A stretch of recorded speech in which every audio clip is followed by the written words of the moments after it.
Hello दोस्तों, स्वागत है आपका नई क्लास में नए टॉपिक के साथ में। आज हम लोग समझने वाले हैं फैराडे के वैद्युत चुंबकीय प्रेरण के नियम। ठीक है ना।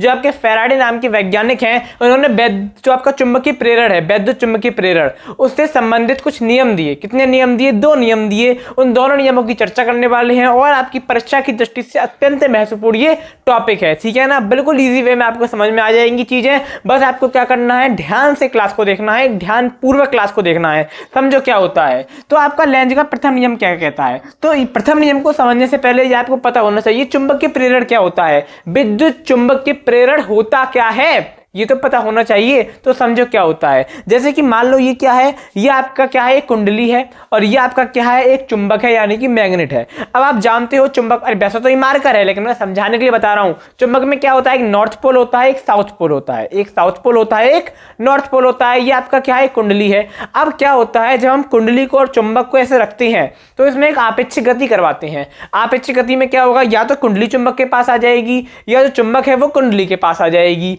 कुल मिला एक आपेक्षिक गति होती है। आपेक्षिक गति का मतलब दोनों एक दूसरे के समीप आ जाते हैं, और जब दोनों एक दूसरे के समीप आ जाते हैं तो फिर क्या होता है, जो आपकी कुंडली होती है उसमें एक वैद्युत वाहक बल उत्पन्न हो जाता है। क्या उत्पन्न हो जाता है? वैद्युत वाहक बल उत्पन्न हो जाता है। और ये वैद्युत वाहक बल उत्पन्न होने की जो घटना है, इसी को हम क्या कहते हैं, चुंबकीय प्रेरण कहते हैं। क्या कहते हैं? वैद्युत चुंबकीय प्रेरण कहते हैं। अब देखो क्या होता है आपका फैराडे का प्रथम नियम। देखो, जब किसी बंद परपथ से, पहले थोड़ा टिप्पणी समझ लेते हैं, ठीक है ना। जब किसी बंद परपथ से संबंध चुंबकीय फ्लक्स के मान में परिवर्तन होता है तो परपथ में वैद्युत वाहक बल उत्पन्न हो जाता है। इसके कारण परपथ में एक प्रेरित धारा उत्पन्न हो जाती है। यह धारा जब तक प्रवाहित होती रहती है जब तक चुंबकीय फ्लक्स का में परिवर्तन होता रहता है। समझो कैसे। यहां पर हम क्या ले लें, आपकी चुंबक ले लें।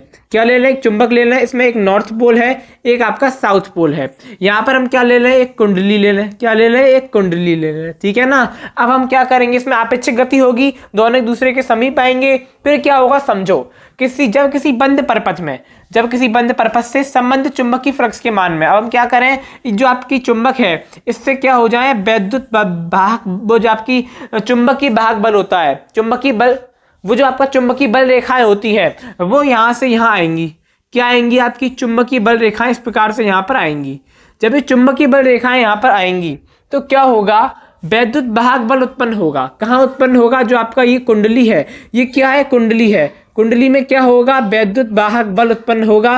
और वैद्युत वाहक बल उत्पन्न होने के कारण यहां पर एक प्रेरित धारा उत्पन्न हो जाएगी। क्या उत्पन्न हो जाएगी? एक प्रेरित जो धारा है वो उत्पन्न हो जाएगी। यह धारा जब तक प्रवाहित होती रहेगी जब तक चुंबकीय फ्लक्स में परिवर्तन होता रहेगा। जैसे जैसे इसमें परिवर्तन होता रहेगा तब तक एक धारा प्रवाहित होती रहेगी। और इसमें क्या है, वैद्युत वाहक बल आया है, यानी कि इसमें क्या है, वैद्युत वाहक बल उत्पन्न हो गया है जिसके कारण से धारा बह रही है। वैद्युत वाहक बल उत्पन्न क्यों हुआ है? क्योंकि यहाँ पर कुछ हेरफेर हुआ है। यहाँ पर जो आपकी चुंबकीय बल रेखाएं हैं वो आई हैं। अब वो आई हैं तो उसकी गति का यहाँ पर कुछ एक अनुभव होगा। जब अनुभव होगा तो यहाँ पर एक मीटर लगा होता है, वो उसकी जो मीटर में क्या होगा, विक्षेप होगा। ठीक है ना। इस प्रकार की चीजें होंगी। तो यही आपका जो आपका फैराडे का प्रथम नियम है चुंबकीय प्रेरण से संबंधित। उन्होंने बस इतना ही बताया इस नियम के अंतर्गत। क्या बताया कि जो आपका चुंबक होता है और जो कुंडली होता है, जब चुंबक में से क्या निकलती है, चुंबकीय बल रेखाएं निकलती हैं तो कुंडली में जाती हैं। जब कुंडली पर जाती हैं तो कुंडली में क्या उत्पन्न होता है, एक वैद्युत वाहक बल उत्पन्न होता है। और जो वैद्युत वाहक बल उत्पन्न होता है इसके कारण कुंडली में एक प्रेरित धारा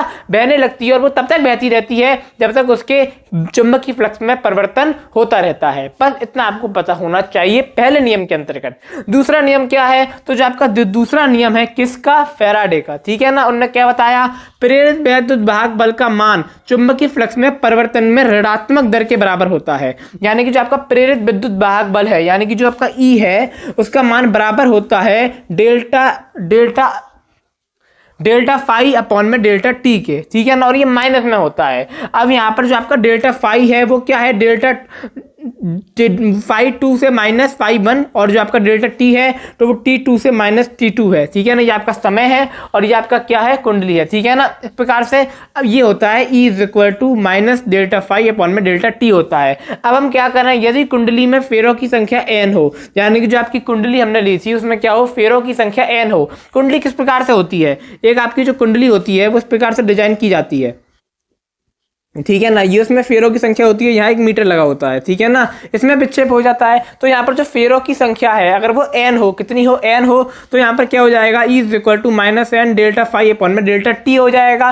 माइनस क्यों लगेगा, क्योंकि ये जो होती है ना चुंबक, जैसे जो धारा उत्पन्न हो रही है, जो प्रेरित धारा उत्पन्न हो रही है, वो क्या करती है, उसका विरोध करती है, जिसके द्वारा वो उत्पन्न हुई है उसकी दिशा का विरोध करती है। ये आपने लेंज के नियम में पढ़ा है। लेंज के नियम के अनुसार यहाँ पर क्या लगेगा, माइनस लगेगा, क्योंकि यह क्या करती है, विरोध करती है, जिससे उत्पन्न हुई है। जिस थाली में खाया उसी थाली में छेद किया, वो वाली बात यहाँ पर होती है, क्योंकि ये जिस धारा की जिस दिशा से उत्पन्न हो रही है, धारा की उसका ही क्या कर रही है, ये विरोध करती है। कि अगर यहाँ पर आपका नॉर्थ पोल है तो यहाँ पर जो आपका कुंडली है उसमें भी क्या होता है, नॉर्थ पोल होता है। ये इसके पास आना चाहती है लेकिन ये इसको दूर भगा देती है, क्योंकि दोनों नॉर्थ पोल होते हैं। अगर हम क्या कर दें, यहाँ पर आपका साउथ पोल कर दें और यहाँ भी फिर यहाँ भी साउथ पोल उत्पन्न हो जाता है आपकी कुंडली के अंदर, तो ये क्या करती है, एक दूसरे को प्रतिकर्षित कर देती है। ये आपको पता होना चाहिए। लेंज के नियम के कारण यहाँ पर आपका माइनस होता है। अगर कुंडली में फेरों की संख्या n है तो आप n लगा दोगे, अन्यथा आपका फॉर्मूला ये भी है और ये भी है, ठीक है ना। इस प्रकार से आपको कर लेना है। तो आपके प्रथम नियम में तो आपकी डेफिनेशन है, दूसरे नियम में एक फॉर्मूला आपको ध्यान रखना है, ठीक है। आशा करता हूँ कि आपको समझ में आ गया होगा। फटाफट से क्या करो, इसका स्क्रीनशॉट ले लो। मैं आपको मिलूंगा एक और नई क्लास में, मिलूंगा नए टॉपिक के साथ में मिलूंगा। तब तक के लिए जय हिंद, जय भारत।